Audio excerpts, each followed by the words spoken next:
Hello, I'm Faith Love, the OIIR Family Engagement Coordinator. I'm so glad that you're listening to the orientation today.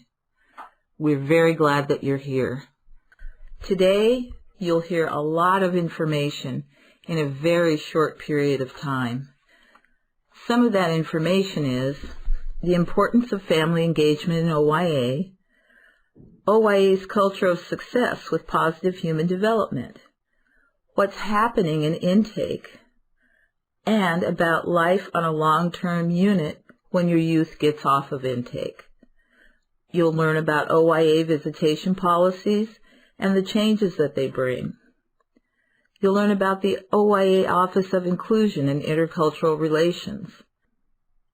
You'll learn about OIIR staff from the Youth Benefits Team, Juvenile Parole and Probation, and hear directly from youth and family members about their experiences. They've been on the same journey that you're on now. Let's start out with family engagement in OIIR. OIIR wants you to be involved. Visit your youth. Forms for approval and visitation schedule information were included in the packet that you received at home. Attend events at the facility.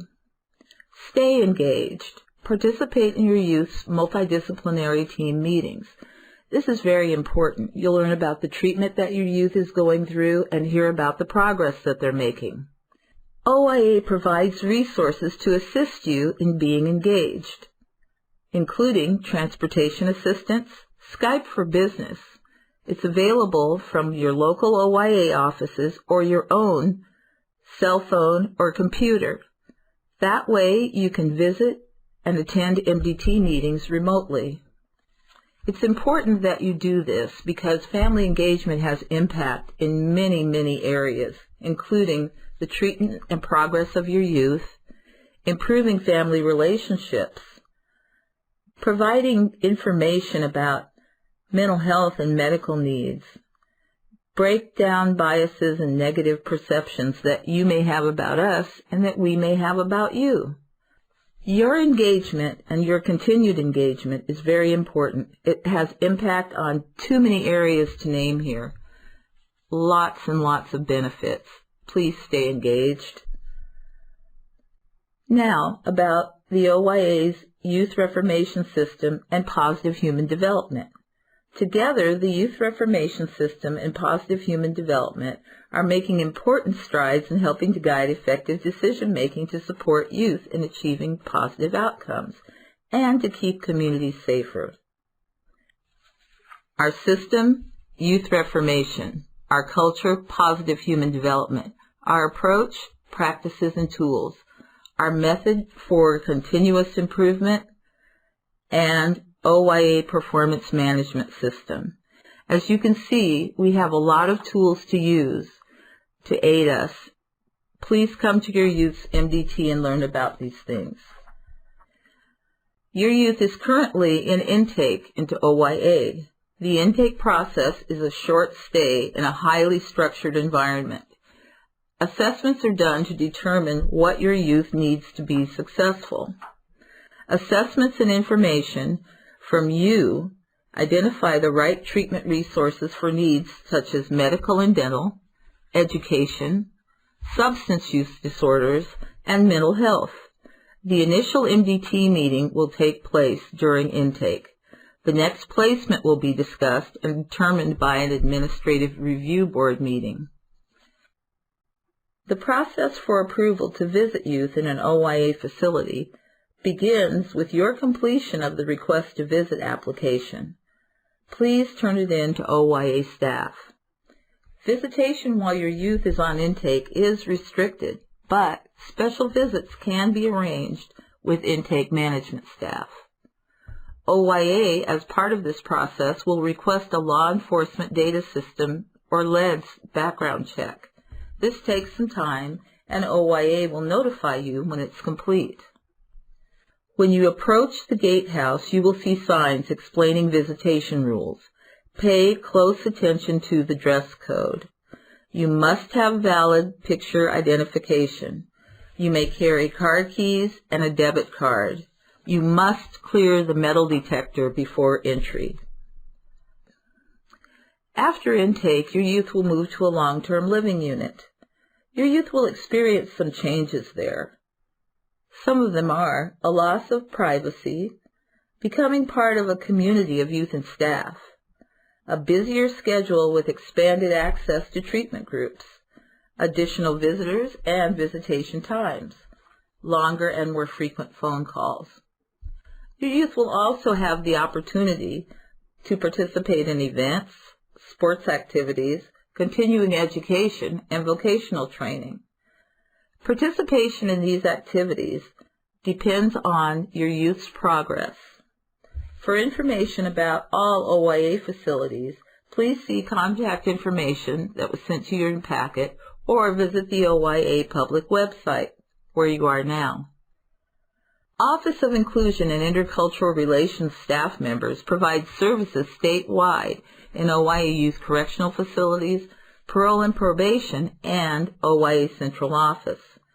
Some of the resources and services that OIIR provides are Facility and Community Liaison, Multicultural Education Group, the Tattoo Removal Program, Language and Culturally Responsive Support Services and Communication, the coordination of the Native, Latino, Hispanic, and African American Advisory Committees, Youth Service Coordinators for Transition and Reentry Services. OIIR also provides employment and social skill building, reformative and accountability opportunities, educational, culturally based groups, family engagement, and family-friendly events, support services for Latino, Hispanic, African American, Native, Asian Pacific Islander, LGBTQI, immigrant, and non-citizen youth and their families. We also have many community provider connections. You may have already met and know who your youth's juvenile parole and probation officer is. The juvenile parole and probation officer is your local contact from commitment to OIA to termination of commitment. JPPOs and transition JPPOs provide advocacy for youth and families. They assist with case management. They help guide treatment services and community resources for transition back to the community. At transition, services are coordinated and community support provided by OIA JPPOs. Well, that was a lot of information. If you have any questions, please feel free to contact OIA.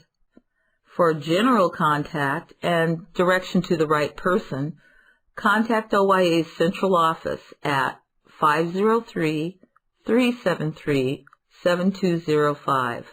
For youth and family support and family engagement information, you can contact me, Faith Love, OIA's Family Engagement Coordinator, at 503-373-7434. Or you can reach me by email at faith.love, L-O-V-E, at oia.state.or.us. The Office of Inclusion and Intercultural Relations can be reached at 503-378-4667. Thank you so much for listening to me today. Now you'll hear some more important information from staff and also from youth and family members. OIA's Child Support Coordinator works collaboratively with the Division of Child Support and provides guidance to families about the process. If your child is in the Oregon Youth Authority custody and placed in a closed custody facility, foster home, residential program, or another OIA placement outside of your home, Oregon law requires that each parent pay child support while the youth is in our custody. Child support money helps pay back OIA for providing the treatment and services your child needs to be healthy and improve their life. The Division of Child Support will send you forms you can fill out to help them figure out how much you will pay each month. They look at many things, including your income, travel credits for visitations between you and your child, having private health insurance for your child, owing attorney or legal fees for your child, whether you have joint children in the household or belonging to a union and paying union dues. Division of Child Support follows a strict timeline for collecting your information and making a final child support order. Their process will continue moving forward even if you do not respond. We understand the child support process can be stressful and overwhelming. If you have any questions, please contact the OIIR Child Support Coordinator at 503-373-7779. My name is Jonathan. I'm a youth resident at McLaren Youth Correctional Facility at this time. I've been within the OIIR system for about 6 years now and have had a plethora of experiences in it, and just trying to work on myself with the help of my family and the abundance of support networks that are within OIIR. Right now, I just want to focus on giving you some perspective of what life might be like for you and your child within our care, and what type of opportunities they will have herein. The biggest thing that I want to touch on above everything else, though, is the fact that you have a voice. Your child that is here has a voice. He has advocacy rights, and so do you. You have an opportunity to be there for him in many different ways, such as writing letters, attending visits, NBT meetings, which is called a multidisciplinary treatment meeting, and it's going to focus on basically what type of plans you're going to have for your youth, what type of treatment you guys are going to pursue, what type of avenues that you are going to look into for him being more successful, such as pursuing certifications, his diploma, getting his GED, or trying to find a job within the facility to gain experience so that once he goes back in the community, he's ready. And just advocacy all abroad. And what I mean by that is you might find times where your youth will struggle, where he will have a hard time trying to do the right things, and it's going to be a big responsibility upon you to, pull him out of those ruts and those holes that he falls into, because I personally have had a lot of struggles since I've been incarcerated. I've had my hard times where I've made my own mistakes. So just always be there for your youth. Always try to advocate for them to the fullest, and just know that you do have a voice and that there is power within it, and that, this is not the end. It's really just the beginning. I know that it might be hard to kind of see that at first, but as you start getting a little bit more time under your belt throughout the system and networking and doing the things that you need to do as parents and guardians and, supporters, you'll be able to find that niche within the system. I would like to touch on now the opportunities related to OIIR. I'm a personal trainer. I'm a barber. I'm a college student. I'm currently pursuing my Bachelor's of Science. So there's many opportunities for a youth to educate himself, and the treatment that your youth is going to be able to pursue is very good as well. There's a wide range of things that will be required of him, but the main thing that I want you to remember is that with opportunities that are here, many of which must be attained through good behavior and consistency above all else. So it would be very good to remind your youth and to make a plan with them and to start from the beginning and start looking at some of the things you guys might want to achieve together. That might depend on how much time your youth is going to be doing, what type of plan it is. If your youth is just doing a short amount of time, maybe the plan is to get a GED, get a certification, and get them back in the community as soon as possible. And, just having that clear communication and ability to just work together. Many privileges that will be offered to your youth throughout his stay here will be required through him completing his treatment, and also him having very good behavior and basically meeting expectations of the unit. While your youth is on intake, he will be in a pretty strict environment.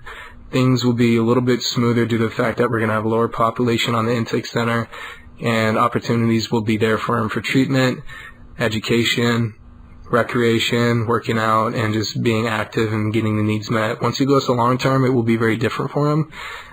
It will be a much larger population, almost double the size. There will still be opportunities for them, but they will also have time to advocate for themselves and pursue avenues in certifications or participating after school activities such as in rec, and just finding their own path. But in that, they need to make sure that they surround themselves with the right people, because there's going to be that population of people here who do extremely well. Unfortunately, it's not the whole. Try to have your youth focus on being around people that are positive, those type of people who are educating themselves, who have their levels, who have their privileges, and who are trying to live a better life. And always advocate with them, make plans, be there for them, and just, have them look up to guys around the facility. There will be mentors that they will be able to have access to and basically pick their brain. And above all else, is be there for them, love them, and just, try to be as much of a family as you can in here. Like I said, this is the beginning, and these are a lot of the opportunities that are here for you, and I hope that, this helps you. Thanks. My name's John. I have a son, Jonathan, at McLaren, and we have spent, it's been about over 6 years now that Jonathan's been incarcerated, and I just want to tell you that Jonathan, spending time here like your sons are doing now, is a chance to reset and get a new start on their lives. Probably the road they're heading down is not the place they want to be. So the OIIR does a great job of giving opportunity to change their direction. And we've seen it over and over where guys are in here, and after a number of years, they finally realize it and do change things up. So I guess the biggest thing would be that you need to stay involved with your youth, because right now is the time they need you most, and they need to know that you care and you are going to support them. You can be angry, you can be embarrassed, ashamed, whatever, but the fact is they're your son, and they're going to come back out into the community, and they need that support, encouragement. Anytime you get a chance to visit, you need to take that advantage of that and show them how much you love them. I'll say the opportunities to visit aren't limited just to visitation times. One very important time that you'll get a little time to visit is the MDT meetings, the multidisciplinary team meetings. Those are to happen every 90 days, and I strongly encourage you to press on the unit managers and make sure those happen so your son can tell you what he's been doing, and you can formulate a plan with him and be involved in his life. Just because they're now in the OIIR, that doesn't mean that they belong to anybody else. They're still your family, and that's the important part. The OIIR does not take over your son. They may have physical custody, but they don't have control completely. So your encouragement is super important. Encourage them to go on with school. They're going to finish high school. Then there's college courses. There's vocational courses. There are so many opportunities here. It is amazing. A young man can use their time. If they use it wisely, they'll come out and they'll be ready to take on a job when they come back into the community and come home. I can't state enough how much opportunity there is within the OIIR, no matter what facility. And you still have a voice with your son's future. You can still help direct what he does and what he doesn't do. You can encourage him. Try and keep encouraging them as much as you can. Oregon Youth Authority, what you find out, if you are open to it, is that the staff really does care, and they're not your opposition, but rather they're your ally, and they want to see your child succeed. So approach it in that manner, that they are your help, and I'll tell you what, they'll give you back everything you give them and more. There really is a great group of people, and Oregon is far thinking ahead versus other states in the way they give youth opportunity to improve their lives and not just serve time and be punished for what they've done. So once again, just stay in your son's life, visit as much as you can, be engaged with any time you get a chance to come in, and encourage your son to take advantage of all the different opportunities that are given to him.